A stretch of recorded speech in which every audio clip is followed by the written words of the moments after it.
bagaimana menyikapi orang berpendapat, sudah jelas-jelas di dalam Al-Quran itu kan Allah itu berada di atas ars. Tapi orang ini sudah mengatasnamakan Ustadz besar.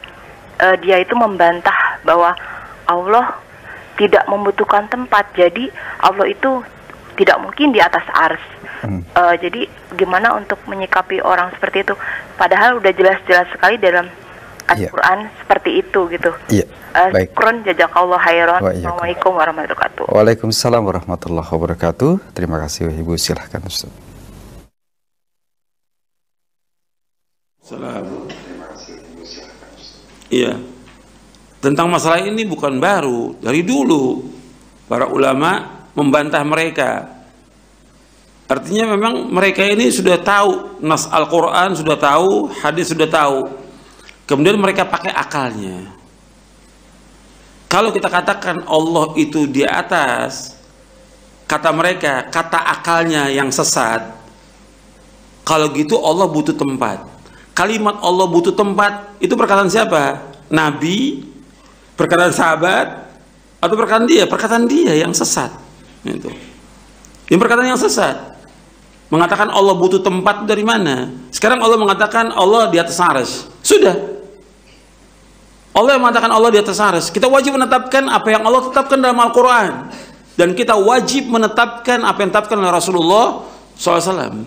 Wajib ditetapkan. Nggak boleh kita mengingkari. Ini sudah pembahasan sudah berulang-ulang nih, ya, di dalam syarah akidah. Maka saya mukadimah tentang syarah akidah banyak ini pembahasannya. Sudah 10 kali saya ulang masa ini. Karena penting. Karena banyak orang nanti terkena syubhat dari akalnya yang picik itu, mengatakan Allah butuh tempat, itu kan perkataan dia. Sekarang yang mengatakan Allah di atas arsy, siapa yang mengatakan? Allah. Wajib kita dengar perkataan orang, ulama, kiai, atau Allah yang kita dengar? Allah. Allah mengatakan Ar-Rahmanu 'alal arsy istawa.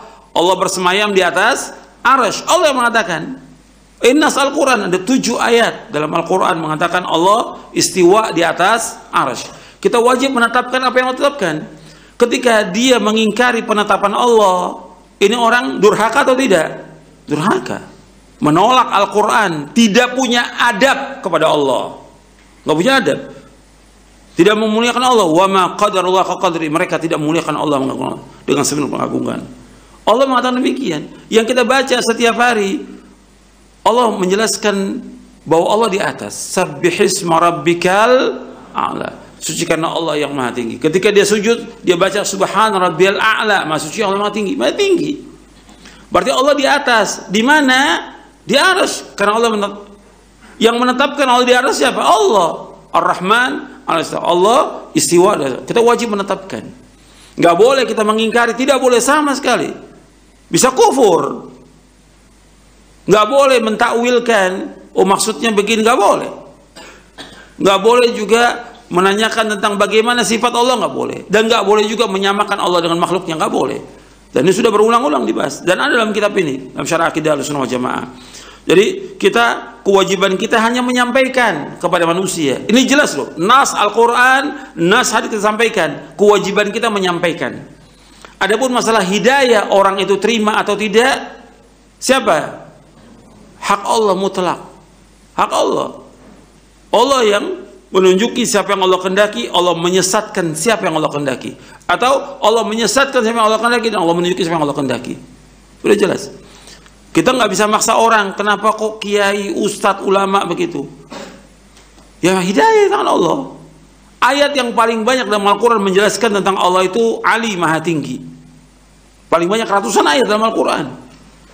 Bahkan tiap hari yang kita baca ayat kursi, di akhir ayat kursi apa?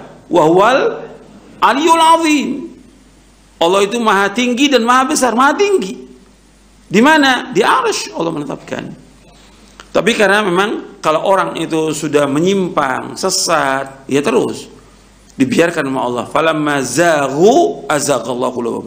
Tatkala mereka sudah menyimpang, sudah jelas dalil menyimpang, sesat, Allah sesatkan hati mereka.